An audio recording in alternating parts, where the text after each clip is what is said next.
우리가 살아가는 현실은 녹록하지 않습니다. 지금보다 훨씬 문명이 뒤떨어진 과거의 삶도 그러했고, 또 눈부신 문명이 발달한 현재에도 삶은 만만치 않습니다. 어려운 삶의 현실 가운데서 하나님의 백성이 믿음의 시선을 가지는 것, 그리고 믿음으로 행동하는 것은 얼마나 중요한지 모릅니다. 왜냐하면 어려운 시대에 믿음의 사람답게 행동하는지 어떠한지 그 기준이 그 시선과 행위에 있기 때문에 그런 것입니다. 오늘 본문은 약속의 땅 가나안에 들어가서 이스라엘 백성이 만나게 될 여리고 도성, 그들이 전투를 치러야 되는, 전쟁해야 되는 여리고 성읍에 2명의 정탐꾼을 보내는 이야기를 다루고 있습니다. 이스라엘은 지금 시딤이라고 하는 것에 진을 치고 있는데요. 시딤의 위치가 어딘가 하면 요단강을 가운데 두고 요단 동편에, 요단 동편 한 10km 정도 떨어진 곳에 시딤이 있고요. 요단강을 가운데 두고 요단 서편 8km 떨어진 곳에 여리고가 있어요.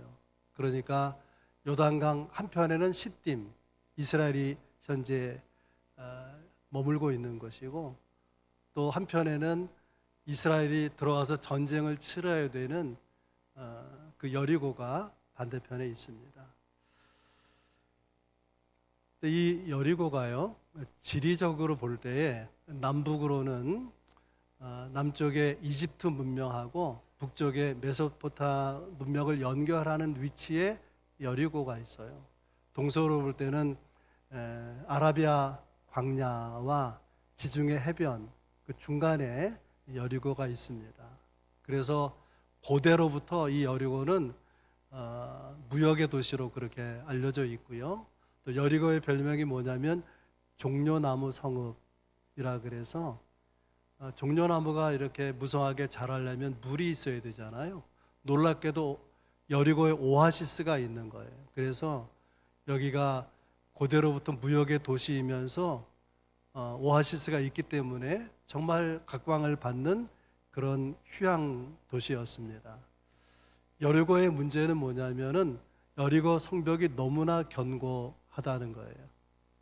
5m로 옹벽을 쳐가지고 그 위에 7m 높이로 성벽을 쌓았는데, 이것이 외부에 있는 성벽이라서 외성벽이라고 하고, 거기서 또 이렇게 가파르게 이렇게 35도 정도 각도로 올라가서 안쪽에 또 성벽을 쌓았어요. 내성벽. 그것은 높이가 14m나 됩니다. 그러니까 대적이 여리고 성벽을 무너뜨리려고 하면은 적어도 밑에서 12m 들어와서 또 2m로 올라가야만 성 안을 점령할 수가 있는 거죠. 그래서 한 번도 이 여리고 성읍이 침략을 당한 적이 없어요. 무너진 적이 한 번도 없습니다. 그러나 이제 여호와의 군대로 약속의 땅 가나안에 들어가는 이스라엘 백성들이 제일 먼저 무너뜨려야 된 성읍이 여리고죠. 여리고 정복에 실패하면 가나안 정복은 불가능한 것입니다. 그래서 어떻게 정복할 수 있는가, 어떻게 하면 효과적으로 정복할 수 있는가, 그래서 2명의 정탐꾼을 여리고에 이렇게 파견하게 된 것입니다. 이 2명의 정탐꾼이 어디에 들어갔냐면 기색 라합의 집에 들어갔다, 1절에 그렇게 기록하고 있어요. 그들이 가서 라합이라 하는 기생의 집에 들어가 거기서 유숙하더니. 왜 정탐꾼이 여리고에 많은 지역이 있고 집들이 있는데 하필이면 기생의 집에 들어갔을까 궁금하지 않습니까? 또 우리가 말씀을 보면은, 잘 보면은 이 라합의 집은 여인숙이에요. 여관과 같은 곳이라 그 여관에 드는 사람들이 많죠. 그래서 거기 들어오고 나가는 사람들을 통해서 많은 정보를 얻을 수 있는 그런 장소가 라합의 집인 거죠. 그런가 하면 이 라합의 집이 성벽 위에 있거든요. 그 여리고 성의 성벽은 삼두마차, 말 세 필이 끄는 마차가 지나다닐 정도로 굉장히 넓어요, 폭이.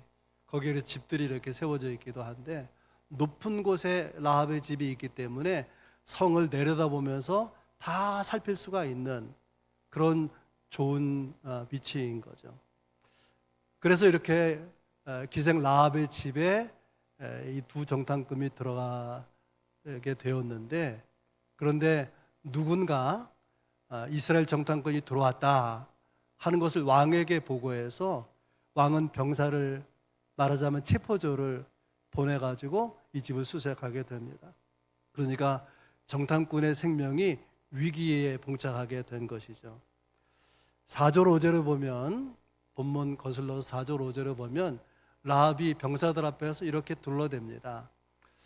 우리는 그 사람들이 어디서 온 사람인지 몰랐습니다. 날이 어두워져서 성문 닫을 때쯤 그들이 이 집에서 나갔습니다. 급하게 추격하면 혹시 잡을 수 있을지 모르겠습니다. 그 라합의 말을 듣고 병사들이 어디까지 추격하냐면 요단강 나루터까지. 요단강을 건너면 시딤 골짜기에 이스라엘이 진을 치고 있잖아요. 그걸 쫓아갈 수가 없는 거죠. 그런데 갈 수 있는 데까지 쫓아가서 요단강 나루터까지 추격한 거예요. 오늘 본문에 나와 있지 않지만 다른 병사들은 어땠을까요? 혹시 이스라엘로 돌아가지 않고 여리고에 어딘가 숨어 있을지 모른다. 그래서 곳곳마다 집집마다 다 수색했을 것이라고 여겨지게 됩니다. 그러는 사이에 라합이 이 정탐꾼들을 창에서 줄을 길게 늘어뜨려 가지고 성 바깥으로 탈출하게 도와주죠. 그래서 이 두 명의 정탐꾼들이 라합의 지혜, 라합의 도움으로 이스라엘 진영으로 돌아가게 됩니다. 이것이 본문의 내용인데요. 이것을 통해서 하나님은 우리에게 무엇을 가르치고자 하는 것인지, 또 이 본문을 통해서, 이 사건을 통해서 우리가 배워야 될 하나님 주시는 메시지는 무엇인지 함께 나누면서 은혜 받기 원합니다. 첫 번째는 두려워할 것인가 믿을 것인가. 이 사건을 통해서 우리가 배워야 되는 교훈, 우리가 두려워할 것인가 믿을 것인가. 이스라엘에 대한 이야기가 이미 여리고 전역에 쫙 퍼져 있었습니다. 그래서 라합이 여리고성 사람들의 반응, 이스라엘 사람들에 대해서 가지는 여리고성 사람들의 반응을 이야기하는 거예요. 9절에 보면 심히 두려워하고 간담이 녹았다. 11절 우리가 듣자 곧 마음이 녹았고 너희로 말미암아 사람이 정신을 잃었노라. 무슨 말이냐면 여리고 성에 왕으로부터 백성이 이르기까지 다 두려움에 빠져 있다는 거예요. 그래서 전투 의지를 상실하고 있어요. 두려움에 빠지면 시야가 좁아집니다. 그리고 판단 능력이 약화되는 거죠. 두려움이 극심해지면은 그냥 손 놓고 있게 돼요. 맥이 빠지는 거죠. 그래서 아무 일도 하지 못하고 주저앉아 버리게 되는 것입니다. 이런 상황에서 여리고 도성에 하류 인생으로 살고 있었던 라합이 무슨 일을 할 수가 있겠습니까? 할 수 있는 일이 뭐가 있겠습니까? 놀라운 것은 내가 할 수 있는 일이 뭐가 있나 그렇게 낙담해 있지 아니하고, 제가 뭐 별수가 있나요? 저도 어쩔 수 없는 것이죠. 그렇게 의기소침해 있는 것이 아니었다고 하는 거예요. 여리고는 이제 시간이 지나면 완전히 무너져 내릴 것입니다. 그러니까 여리고 성의 왕으로부터 백성들은 획기적인 어떤 대책을 마련해야 되는데 두려움에 떨고 있는 나머지 아무런 대책을 마련하지 못하는 거예요. 라합 입장에서는 너무나 답답하고 너무나 안타까운 거죠. 그렇다고 왕 앞에 나아가서 상황이 이렇게 어려우니까 우리 항복해야 되는 거 아닙니까? 차라리 조공을 바치고 이스라엘과 화친하면 좋겠습니다. 그렇게 왕을 설득하거나 어떤 대책을 제안할 위치에 있지 못한 것이죠. 그러면 라합이 생각하는 거예요. 그러면 나는 어떻게 할 것이냐? 그의 생각이 바뀌는 거예요. 8절 9절 말씀입니다. 또 그들이 눕기 전에 정탐꾼들이 눕기 전에 라합이 지붕에 올라가서 그들에게 이르러 말하되 여호와께서 이 땅을 너희에게 주신 줄을 내가 아노라. 우리가 너희를 심히 두려워하고 이 땅 주민들이 다 너희 앞에서 간담이 녹나니. 이게 이 말씀 굉장히 중요한 부분인데요. 라합이 지금 정탐꾼 앞에서 무슨 말을 하고 있는 것이냐면은 지금 백성들은 왕으로부터 백성들 모두가 다 두려움에 빠져 그냥 손을 놓고 있는데 나는 알고 있다는 거예요. 알고 있다는 거예요. 하나님이 무슨 일을 하실 것인지, 여리고 성의 운명이 어떻게 될 것인지를 나는 지금 알고 있습니다. 라고 하는 것입니다. 우리도 그래야 되지 않겠습니까? 너무나 어려운 일을 만나서 두려움을 느낄 때에 하나님이 나에게 어떤 일을 하실 것인지, 내 운명이 내 인생이 어떻게 될 것인지 그걸 하나님께 알려달라고 여러분 기도해야 되지 않겠습니까? 출애굽기 19장에 보면 하나님께서 모세를 시내산에 불러올려서 십계명을 주시는 그런 장면이 쭉 기록되어 있는데요. 하나님께서 시내산에 강림하시거든요. 그때에 하늘에서 천둥 번개가 치고요. 그리고 큰 뇌성이 일면서 그 시내산 자체가 막 진동하는 거예요. 연기가 막 자욱하게 피어오르고. 그러니까 백성들이 크게 놀란 거예요. 이스라엘 백성들이 당황하고 도대체 이게 뭐지? 하고 두려워하고 있는데 모세는 아는 거예요. 모세는 이런 현상들, 이런 정황들은 하나님이 우리 가운데 임하고 계시다. 특별히 시내산에 하나님이 임하시고 계시다. 그걸 모세가 어쨌다는 거죠? 알고 있다는 거예요. 그래서 모세는 두려워하지 않는 거예요. 하나님의 역사하심을 알고 있었던 것이죠. 예수님께서 거라사 지역에 가셨을 때에 분대 귀신 들려서 고통당하는 사람을 보고 긍휼히 여겨서 고쳐주거든요. 그러면 얼마나 좋은 일을 한 것입니까? 그러면 그 지역의 사람들이 참 훌륭한 일을, 놀라운 일을 행하셨다고 영접하고 따르고 그러면 얼마나 좋을 거예요. 그런데 귀신이 쫓겨나가고 뭐 이런 장면을 보면서 두려워 떠는 나머지 그 치유하시는 예수님, 구원하신 예수님을 빨리 나가라고 마을에서 쫓아낸 것입니다. 오직 한 사람, 귀신 들렸자 고침받은 한 사람, 그 사람만 예수가 누구신지, 나를 치유하신 분이라는 것, 나의 구원자라고 하는 것을 알고 있었던 것이죠. 여러분, 믿음은 물론 하나님을 믿는 것이지만 믿음은 아는 것입니다. 그냥 내가 아무것도 모르고 안 믿어지는데 큰 소리를 믿습니다. 그러면 그것이 믿음이 있는 것이 아니고 그에게 생명이 있고 그에게 길이 있고 그에게 진리가 있다. 그걸 아는 것, 거기에 믿음이 출발하는 것. 예수님께서 내가 곧 길이요 진리요 생명이니 말씀하지 않습니까? 그걸 알 때에 그가 구원자인 것이 믿어지게 되는 거죠. 라합은 이스라엘 백성들의 이야기를 들으면서 무엇을 알게 된 것인가 하면 이스라엘 백성이 믿는 하나님이 정말 하나님이다. 그가 역사를 이끌고 계시는 분이다. 우리의 운명도 그분의 손에 달려있다. 이게 보이는 거예요. 이것이 알아지는 것입니다. 그래서 라합은 다 두려워하는데 자기 백성들이 두려워하지 아니하고 그 순간에 믿을 수 있었다는 거예요. 여러분들에게 드린 첫 번째 말씀이에요. 두려워할 것인가 믿을 것인가. 하나님이 누군지 모르면, 하나님의 역사가 어떤 것인지 모르면, 그것이 생각되지 아니하면은 두려움에 빠질 수밖에 없는 거죠.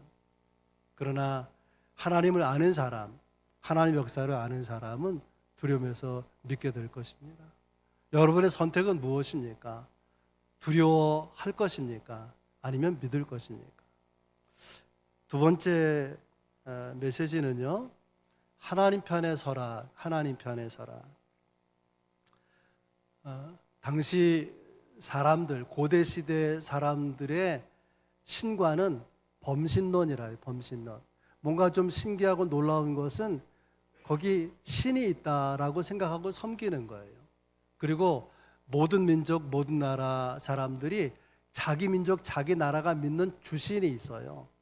그 신의 이름을 의지하고 그 신의 능력을 사모하고 그 신의 이름으로 나가서 전쟁하고 그런 거예요.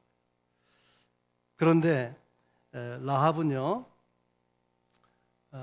이스라엘 백성이 믿는 하나님에 대해서 뭐라고 말하느냐? 11절에 너희의 하나님 여호와는, 그러니까 이스라엘 백성의 하나님 여호와는 위로는 하늘에서도 아래로는 땅에서도 하나님이시라. 개역 한글 이전에 번역된 성경이 좀 더 의미가 좋다고 생각하는데 이렇게 되어 있어요. 너희의 하나님은 상천 하지의 하나님이다. 위에 하늘 있죠. 상천 하지, 밑에 땅이 있어요. 위로 하늘과 아래 땅까지 여호와 하나님만이 진짜 하나님이다.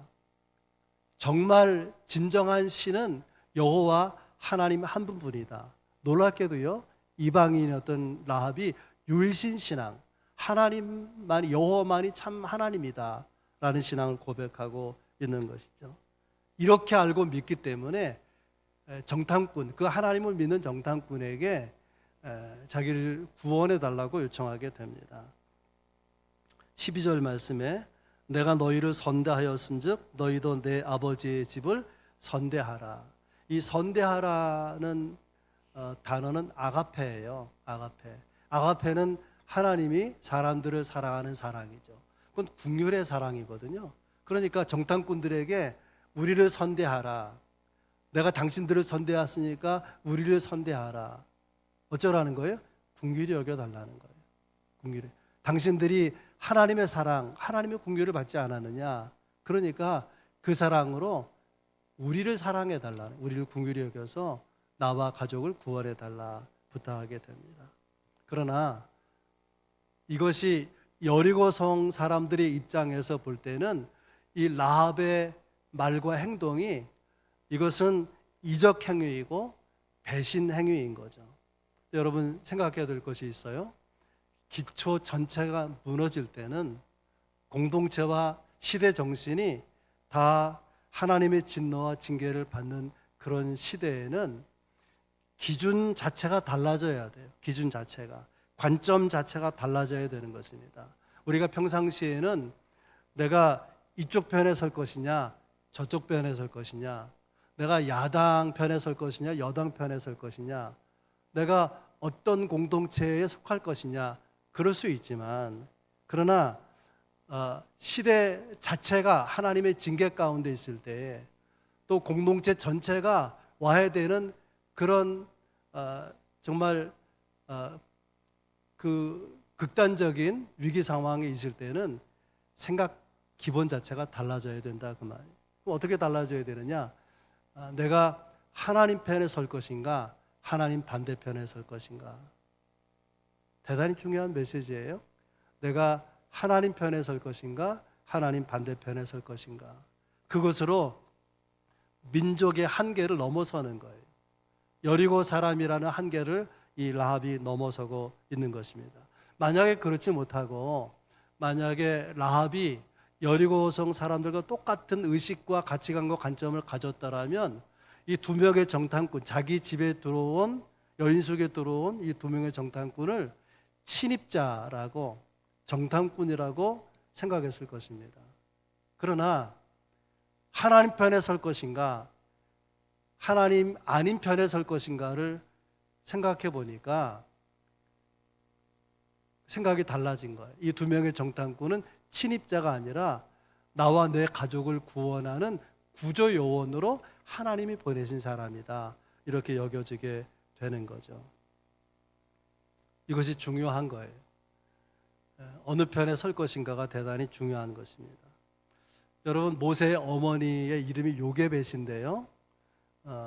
그 시대에 애굽의 황제가 남자아이가 태어나면 다 나일강에 던져 죽여라, 그런 엄한 명령이 포고되어 있었습니다. 모세의 어머니의 선택은 두 가지뿐이에요. 그 명령을 따라서 자기 아들, 자기가 낳은 아들을 나일강에 던져서 물에 빠져 죽게 할 것인지, 아니면 내 자식인데 내가 낳은 자식 어떻게 버려, 그래서 품에 끌어안고 있을 것인지. 둘 다 시간 지나면 죽는 거 아닙니까? 여러분, 그런데 두 가지 선택만 있는 것이 아니고요, 또 다른 선택이 있어요. 그게 뭐냐면 하나님께 맡겨드리는 선택이 있는 것입니다. 그래서 모세를요, 갈대상자를 만들어서 거기에 역청, 물이 들어오지 못하게 역청을 칠해가지고 나일강에 띄우게 되는데, 성경을 보면 그냥 강에 흘려보낸 것이 아니라 나일강에 이 갈대상자를 갈대 사이에 두었다, 그렇게 돼 있어요. 어떻게 되나 보려는 마음으로 갈대 사이에 두었다는 거예요. 근데 그 위치가 어디냐면 바로의 공주가 목욕하러 와서 눈으로 발견하게 될 만한 위치에 둔 거예요. 여러분, 왕이나 귀족은요, 밥도 아무 데서나 먹지 않고요, 목욕도 아무 데서나 하지 않아요. 대통령이나 대통령 부인이나 국무총리가 움직이면 경호원들이 따라 붙잖아요. 그러니까 지금 바로의 공주가 와서 목욕하는 자리에는 시녀들만 있고 공주만 있는 것이 아니라 경비병들이 있는 거예요. 군인들이 딱 지키고 있는 것입니다. 거기에 그런 자리에 모세를 넣은 갈대상자를 갈대 사이에 두는 것 굉장히 위험한 일이죠. 그런데 무엇을 의지하는가 하면 하나님이 어떻게 역사하시는가 보자, 하나님의 손길에 의탁하는 마음으로 갈대상자를 거기에 두었다는 거예요. 우리는 어려운 상황에서 이렇게 생각할 때가 있어요. 이렇게 해도 망하고 저렇게 해도 망하고, 다 어떻게 해도 망할 수밖에 없는 상황 가운데 놓여 있다. 여러분, 정말 그렇게밖에 길이 없는 것입니까? 왜 다른 선택은 없다고 생각하는 것입니까? 우리가 두려움에 빠지고 하나님을 의지하는 신앙을 놓치면은 그럴 수밖에 없어요. 그렇지만은 주를 믿는 하나님 편에서 생각하는 시선으로 바꾸면은 길이 보이는 거예요. 내가 만드는 길이 아니라 하나님이 만드시는 길, 하나님이 준비한 길이 거기서 보여지게 되는 거죠. 이 라합의 모습을 여러분 생각해 보세요. 여리고 도성에 사는 많은 사람들 가운데 라합은 사람들의 주목을 받지 못하는 사람이에요. 만약에 여리고성에 대한 뉴스가 나오면 헤드라인에 이렇게 중요한 기사가 뜨지 않습니까? 그런 중요 기사에 나오는 사람들은 우리 시대 같으면 대통령이라든지 또 국무위원이라든지 유명한 정치인 혹은 스포츠 스타, 연예인들이 나오게 되고 그러지 않겠습니까? 그런데 하나님이 주목한 사람은 오직 라합 한 사람뿐이에요. 여리고성에 왕도 있는데 왕이 누군지 그 이름이 나오지 않아요.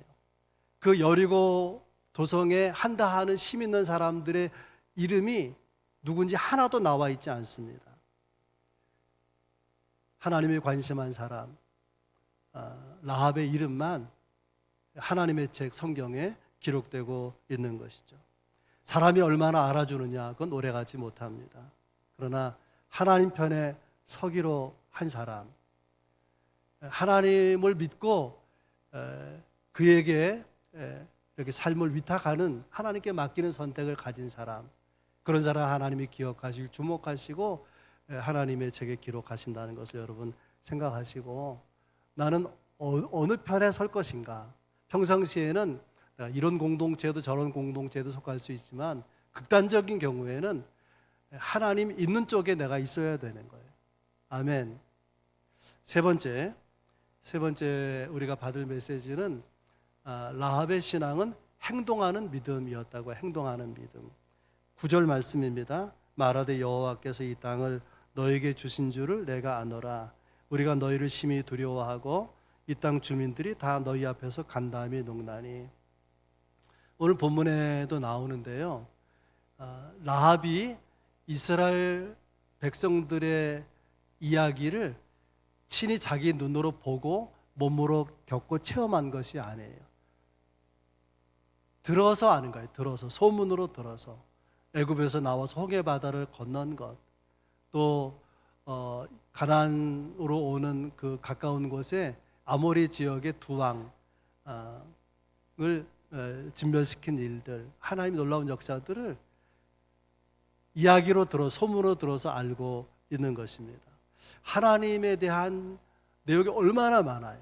그 중에 아주 단편적인 내용을 소문으로 들어서 알고 있는 것인데, 그렇게 들은 그 지식, 하나님에 대해서 아는 지식을 붙들고 믿고, 그리고 거기에 입각해서 행동을 했다는 거예요.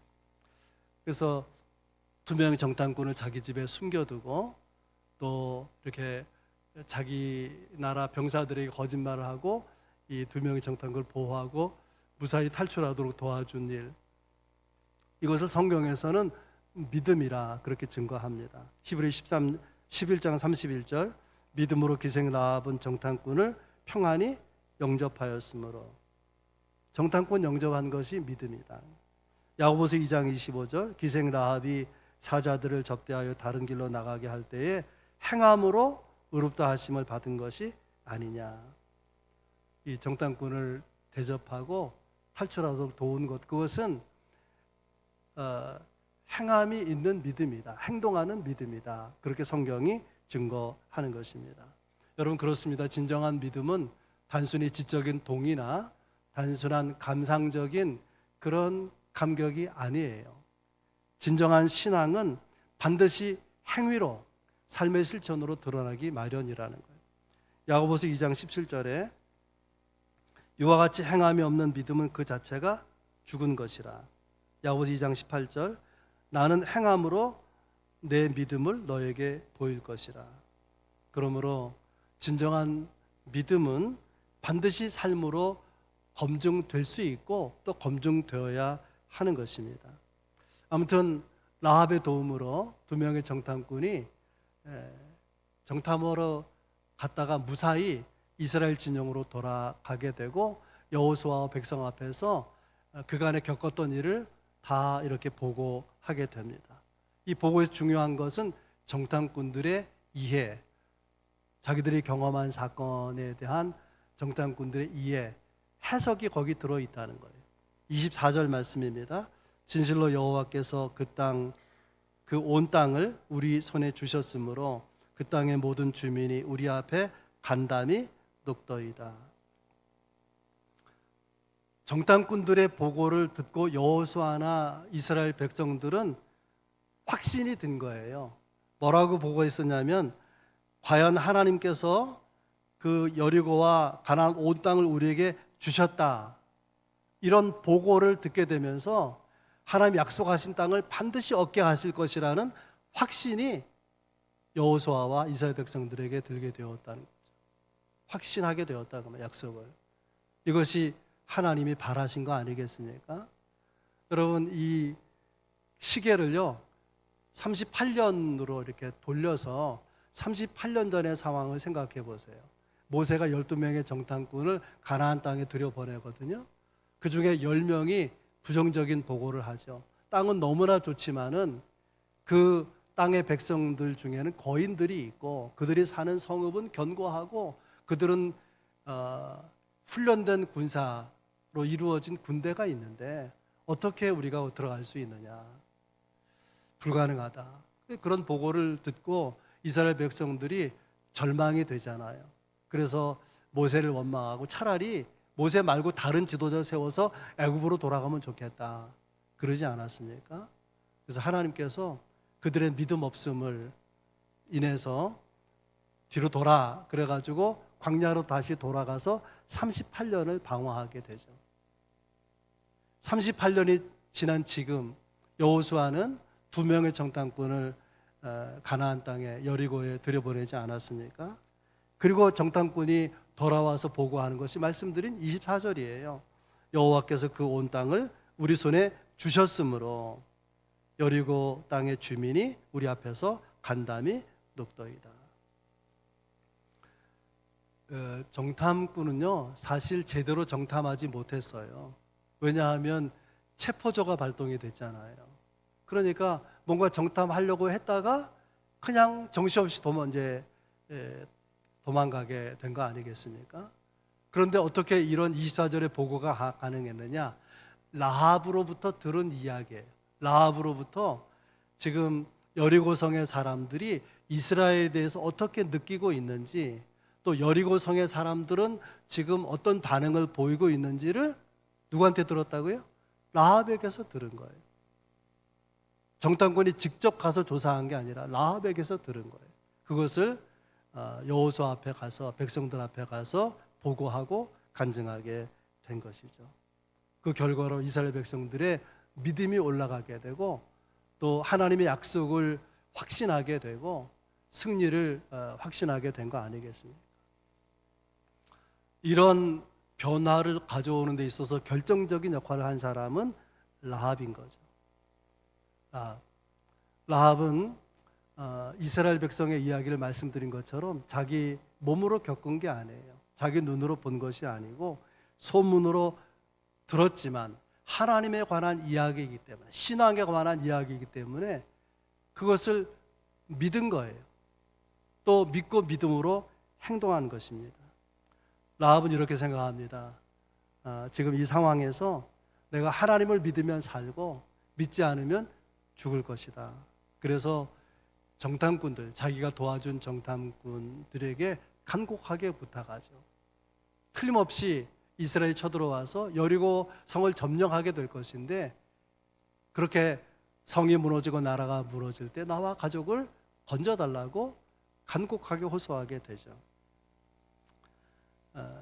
그래서 정탐꾼들이 약조하지 않습니까? 한 가지, 그러면 네가 지킬 게 있다. 네가 구원받으려면 한 가지 지킬 게 있는데, 네가 사는 집 창문에다가 붉은 줄을 달아매라. 붉은 줄을 달아매라. 그러면 안전하고 구원받게 될 거다. 그래서 라합은 이 정탐꾼들이 말한 대로, 약속한 대로 창문에 붉은 줄을 달아매고 실제로 이스라엘이 쳐들어왔을 때에 이 집을 보호하게 되죠. 그래서 라합과 그의 가족이 구원받게 됩니다. 중요한 것은요, 하나님의 역사가 구원만으로 그치지 아니하고 놀라운 축복을 덤으로 받게 되었다고 하는 거예요. 라합이 나중에요, 누구와 결혼하는가 하면은 살몬이라는 사람과 결혼해요. 살몬은 이 두 명의 정탐꾼 중에 한 사람이고 유다 지파의 지도자인 거예요. 모세가 12명의 정탐꾼을 보낼 때 아무나 그냥 쫄병을 보낸 게 아니라 각 지파의 우두머리를 보낸 거예요. 여호수아가 2명의 정탐꾼을 보낼 때도 이스라엘 12지파에서 가장 뛰어난 지파가 어디입니까?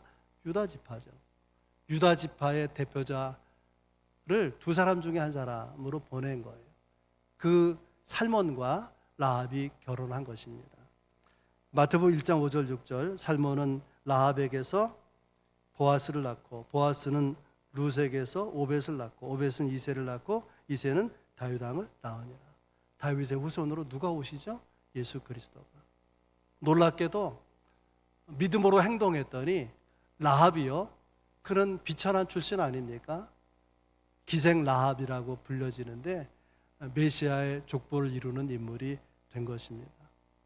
목숨을 걸고 하나님을 믿고 하나님만 의지하기라 그렇게 작정했더니, 믿음으로 행동했더니 하나님이 그의 삶을 복되게 하신 것입니다. 여러분 어떻습니까? 여러분은 하나님을 믿는데 목숨을 걸 수 있겠습니까? 모든 것이 다 부서지고 무너져가는 상황에도 나는 하나님만 있으면 된다, 그렇게 여러분 생각하십니까? 우리가 때로 사람을 의지하거든요. 그러나 그 사람은 영원히 우리 곁에 있지 못합니다. 부모는 나이 많아서 먼저 떠나게 되고요. 또 평생 함께 살기로 한 부부도 누가 먼저 세상 떠날지 모르죠. 친구도, 부부도, 부모도 영원히 나와 함께 있지 못하는데 유일하게 영원히 나와 함께 계실 분은 예수 그리스도 주님 한 분뿐 아니겠습니까? 근데 그 주님에 대한 생각과 관계가 애매하다면, 모호하고 막연하다면 얼마나 안타까운 거예요. 여러분, 확실하게 주님을 의지하고 확실하게 주님과 동행할 수 있기를 바랍니다. 창문에 붉은 줄을 달아매라 그랬잖아요. 물론 그 줄을 통해서 정탐꾼을 탈주시키도록 돕고 안전하게 이스라엘 진영으로 돌아가게 되는데 왜 하필이면 붉은 줄일까? 영적 의미는 무엇이냐면 어린 양의 피예요. 예수 그리스도 십자가에서 흘리신 보혈을 의미하는 것이죠. 그러니까 붉은 줄을 달면 붉은 줄이 밖에서 보이잖아요. 예수만 보이게 하라는 거예요. 십자가 보혈만 의지하라고 하는 것입니다. 너에 대한 가능성 기대하지 말고 너를 내려놓고 너에 대해서 죽고 예수에 대해서 살라. 너는 죽고 예수로 살라. 그런 거 아니겠습니까? 직접 경험한 것이 아니지만 하나님에 대한 소문, 하나님의 백성에 대한 소문, 말씀에 대한 소문을 듣고 믿고 행동했더니 그는 구원을 받고 구원을 넘어서 하나님의 놀라운 축복의 반열에 서게 된 거 아니겠습니까? 여러분, 우리의 삶은 주님만이 책임질 수 있습니다. 그러므로 여러분 믿음을 분명히 할 수 있기를 바랍니다. 우리가 믿는 주님은 우리의 생명이시고 우리의 삶의 주관자 아니겠습니까? 그분을 의지하면 그가 우리를 살리기도 하고 복을 주시기도 하시는 것이죠. 결론적으로 이 말씀 드리고 싶어요. 예수님께서 누가복음 18장 8절에 말세를 두고 이렇게 말씀하십니다. 인자가 올 때에 세상에서 믿음을 보겠느냐. 마지막 때에 사람들에게서 믿음을 보겠느냐. 예수님이 보고 싶어하는 건 뭘까요? 재산이 아니에요. 어떤 개인적인 탤런트가 아니에요. 인간적인 화려한 업적이 아닌 것입니다. 주님이 우리에게서 유일하게 요구하시는 것은 믿음이에요. 여러분, 믿음을 보일 수 있겠습니까? 그 믿음이 있으면 여러분이 살 것이고 여러분 가족과 주변을 살리게 될 것입니다. 이런 은혜가 여러분 가운데 있기를 주의 이름으로 축복합니다.